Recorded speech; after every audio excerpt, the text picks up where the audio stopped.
Welcome. This is a Senior Life Academy located on the campus of University Park United Methodist Church here in Dallas, Texas.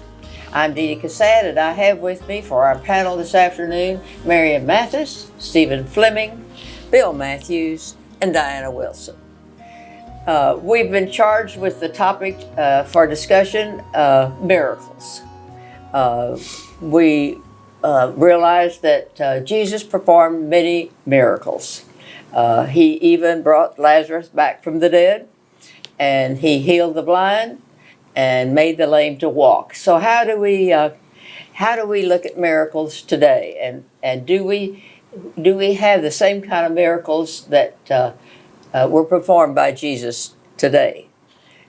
What is a miracle, Miriam? Well, I think it's easier to say what it's not. It's not an impossible thing necessarily. I think miracles are more things that we wonder at, things that we look at and say, "How could this be so amazing?" Mm-hmm. And the word comes from to look at something that is a wonder or a miracle. So are we talking something supernaturally? I don't think it's always supernatural. I mean, I think what we see as physical change in something that we wouldn't expect. Yeah, that's good. That we do not expect, that happens that we didn't realize was going to happen. It's something that exceeds expectations or what we'd otherwise consider normal understanding. It's kind of anything that's sort of limiting in a way, but it's also, it sets it apart as something different. Well, except that, I can play the devil's advocate. I think children are miracles. The conception and birth of any particular human being is miraculous. Oh, absolutely. I mean, all of the millions of pieces, parts, cells, organs, everything that has to form from Creation itself. Yeah. Oh, absolutely. For me, it's miraculous. I think springtime is miraculous. I have experiences, I think, with the seasons in general, that it's just like, wow. So I guess for me, it's mind-blowing. Well, that miracles as opposed just to not understanding it. But miracles are also part of our whole understanding of things. In other words, like the season. That's as you pointed out, that is a miracle. So miracles are still around, and all around us. All around us. I think we just have to pay attention. We come back to that every single time, almost. Yeah, being aware. Mindfulness. I'm reading a book right now called The Songs of Trees, and every single one of the chapters talks about some fact of how trees interact with other parts of the ecosystem and how they interact with each other, how they're fed by various parts of the ecosystem that we don't think about being attached to them, and how they affect our lives on a daily basis. So to me, those are miraculous things. They're even though they're part of the natural world. Even though they're part of the so-called laws of nature, I think that's God's way of showing us His wonders, and it's an appropriate way to think about them. That's just, I agree. Well, I was reading a very learned scientific discussion of neutrinos the other day, which I don't even pretend to start to understand, but it talked about the interconnection of everything through neutrinos. And it's universal. It's a phenomenon that science has only begun to explore, but in the area of gene therapy and sort of a derivation from that to the deeper level. So those are miraculous, just to even notice that they're there. right. And to be able to discern that is what science is teaching us. And what's happened in the medical field, the miracles that have come about for healing, and how they used to have surgery was always invasive. Now, so much surgery is not invasive. They could do it by the laser. To me, a laser is a miracle. Think about it. They can take your appendix out without going in there. That's a huge miracle to me. Yeah, I have a sister-in-law who just had laparoscopic surgery for a gallbladder. There you go. Just a little couple of pinholes, and they pulled that thing absolutely. out, and they reduced the amount of time for healing, the chances of a need for extra surgery, and all of that. And infections all gone. But it seems like there can be a real continuum about how you define miracles. Okay. We've almost expressed it here, and if you want, you began by asking us about the miracles that Jesus performed, which were extraordinary physical. There's no way to account for them. That's right. In Especially scientific, like the man in scientific terminology. the man that had been crippled all his life. Yeah, exactly. Just instantaneous. You're right.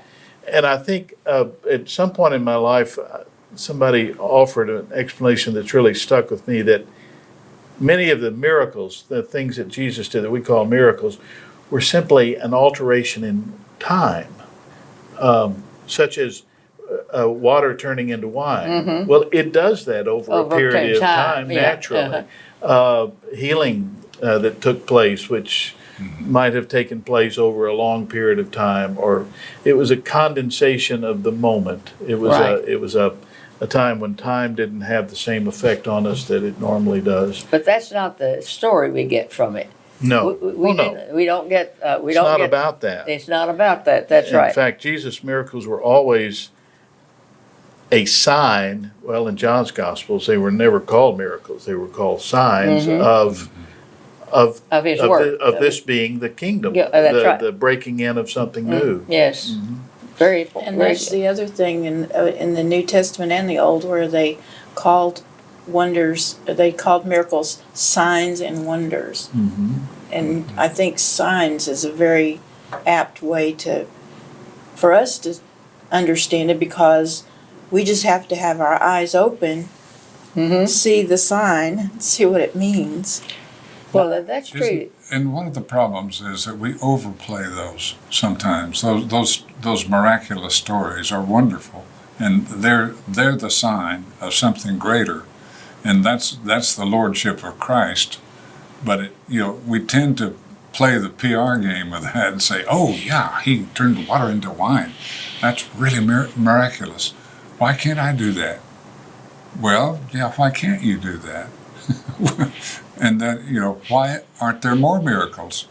If he healed this one blind man and this deaf man, what happened to the others who were still blind and deaf? So you can raise an alternate question that just kind of sobers you in your understanding that behind all that was the story of Jesus the Christ, the Son of God, who was miraculous. So he's a miracle in himself. That's right. And just that reality is the miracle. And all the other miracles are just evidences, signs, wonders.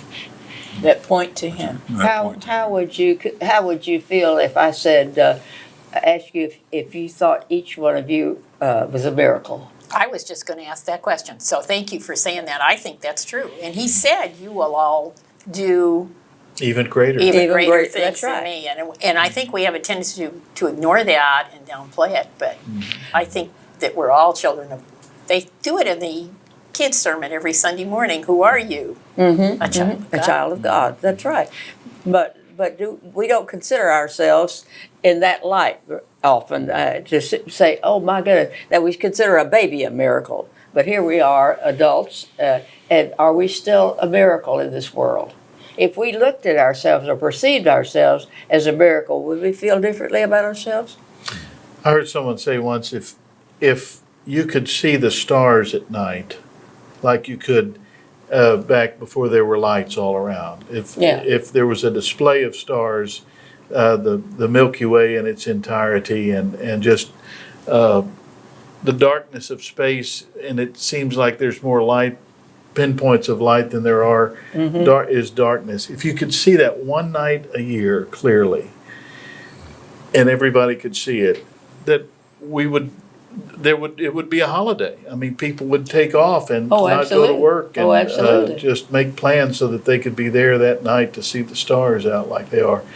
And there's a program on television these days recently called One Strange Rock, and it shows this beautiful blue planet in a vast emptiness of space, and we've made wonderful discoveries about finding stars that have other planets circling them, and perhaps there's life on them, but even those are just, they're so rare. They're one in a million kind of places to be. It's a miracle that we're on a planet that sustains life the way it does. And the miracle of the sun, if it was off an inch, we would either burn to death or freeze to death. Yeah. I mean, it is so well designed. It's so perfectly designed for our good. That in itself, All the systems all the systems. that have to be related to each other and be, within themselves perfectly aligned Yeah.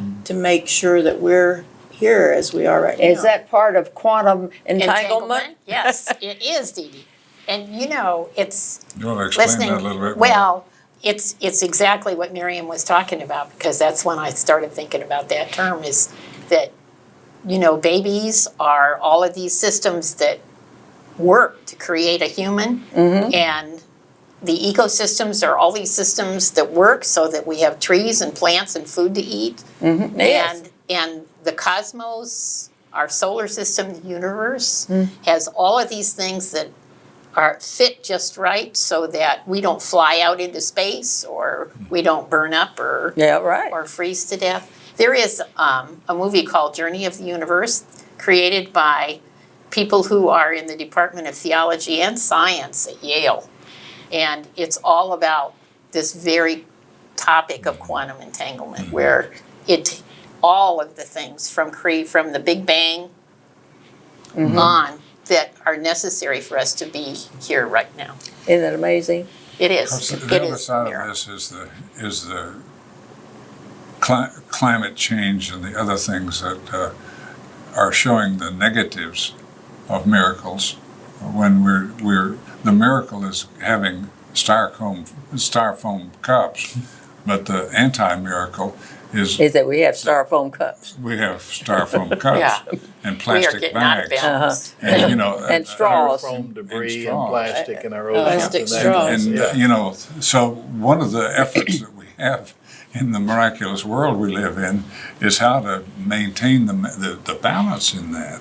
And To be good stewards. Being mindful, be mindful and do something about it. yeah, That's having courage Well, and and I- awareness. Well, throwing out the straws. That's today's big topic. Yeah, it is. That's amazing how many commercial firms have made that decision. Absolutely. And it's a very step quickly. in the right direction, because It it is. reflects awareness and a willingness to do something.